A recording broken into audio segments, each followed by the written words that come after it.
Hello all, I'm Sai and you're watching The Book Dragon. In today's video, I'm bringing to you my review of Heartstopper. If you're watching this video, I'm probably sure that you've read Heartstopper as well as watched the series. In case you don't know what Heartstopper is, it is this Netflix series which released very recently and it is adapted from the graphic novel series under the same name, written and illustrated by Oseman, who's the author of nearly 10 YA books by now. I've read all the Heartstopper episodes that have been out until now, and I did not read Heartstopper as the graphic novels when I read it for the first time. I read it for free on the Webtoon app. So if you're interested in reading the graphic novels before watching the series, I'd highly suggest you to read it on the Webtoon app first, and I'm sure that you will want to buy and keep the books for yourself. In this video, I'm going to talk about my thoughts on the Netflix series, which is 8 episodes long in this first season, and each and every episode has a rough runtime of 30 minutes. So it'll be a perfect series to just binge over a weekend evening. So yeah, without any further ado, let's get into the review right away.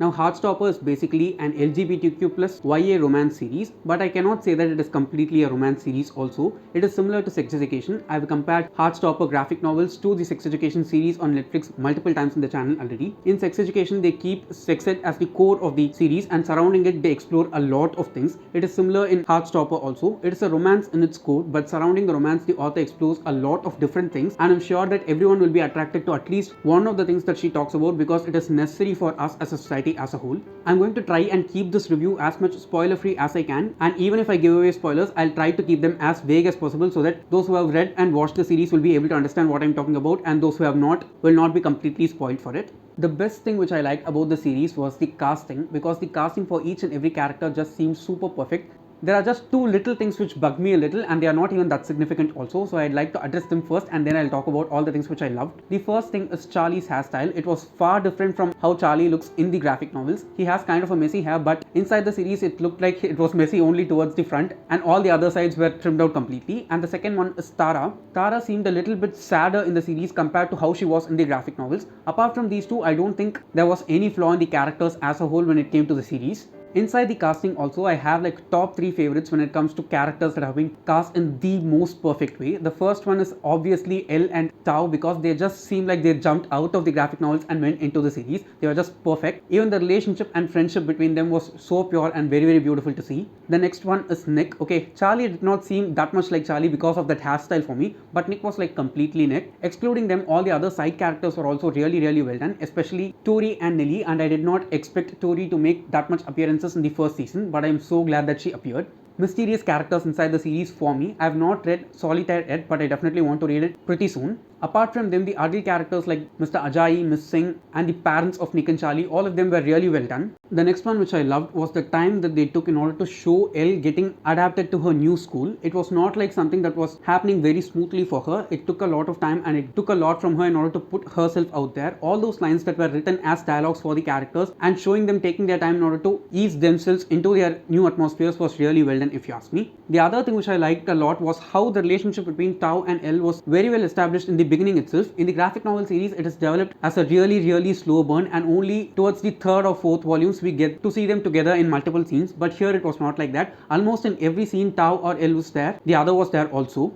Now, the thing about the graphic novel which is very special is that it is very cozy. At the same time, it shows really brutal issues in their rawest form without filtering them at all in order to address them properly, and it was done as such in the show also. For example, the bullying of Charlie that was done by Harry and the other guy in Nick's grade were just shown as such, and they were not filtered or sugar coated in any way. It is wrong and it was just shown as wrong itself. I liked that very much because I thought those things might be toned down from the graphic novels because it is going to be a series, but it was not toned down in any way at all. It was just depicted as such from the graphic novel in my personal opinion, and I liked it a lot. I want to talk about 3 specific scenes that were depicted as such from the graphic novels, and they were just awesome. Okay, it just felt like those scenes connected the series with the graphic novels strongly compared to anything else. The first one is obviously the epic rain scene. Okay, ever since the trailer or the teaser came out, everyone has been talking about the rain scene, and I'm sure everyone who has watched the series might have felt the same thing that they felt while reading the graphic novels, because it was just perfect. In my opinion, that rain scene was perfect and it could not have been done better. later. I'll try to include side-by-side pictures of the scene as well as the panel from the graphic novel if I can, so that you get a better idea of what I'm talking about. The next one is the snow scene. Okay, this is the scene during which Charlie goes to Nick's home for the first time and it snows, and both of them go out to the backyard and play in the snow along with Lily. They make snow angels, they take photos, all those things are there. And as a follow-up of that is the third scene, which is the bowling alley scene in which Charlie's birthday takes place.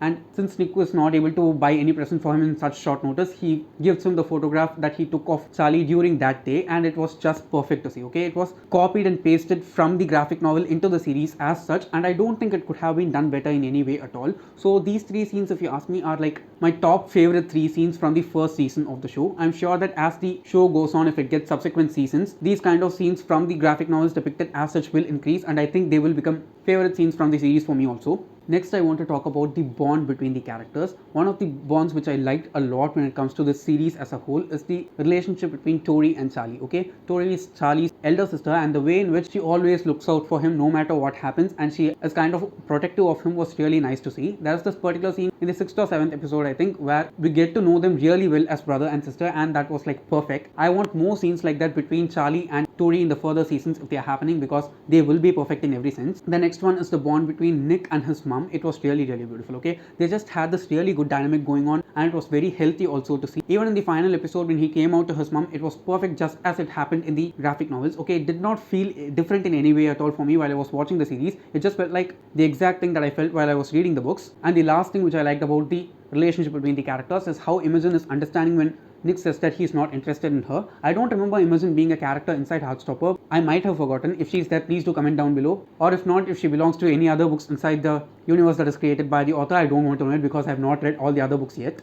The last thing which I want to talk about in this first season is that the minute details that they added which made the series even more rooted to the graphic novels, if you ask me. There are these small animations that occur each and every time, right? The first one is the one in which the leaves start blowing, and you can see them in almost all the Heartstopper covers. They cannot be shown naturally, but the way in which they made those cute little animations made it a lot more connected to the graphic novels for me. And the second one is in which the small hearts start popping over Elle's head every time she is looking at Tao. And the last and most obvious one is that they made use of the rainbows so much in the series. They were not even being subtle about it. It was really well done also, if you ask me. Each and every time there was a scene between Nick and Charlie, we could see lens flares in the form of rainbows that are happening continuously, and I think even in the first or second episode we see an actual literal rainbow in the sky. It is included during multiple places, but it did add on to the overall Heartstopper theme, if you ask me. Now moving on to my expectations for the second season, if there's going to be one. I very badly want a second season for Heartstopper because I think it will be far easier to film compared to some of the other adaptations that are doing right now on Netflix, because it is very contemporary. The first one is the whole Paris experience that happens during the later volumes of the graphic novels. I want to see that Paris experience as such because that entire segment of the series is just really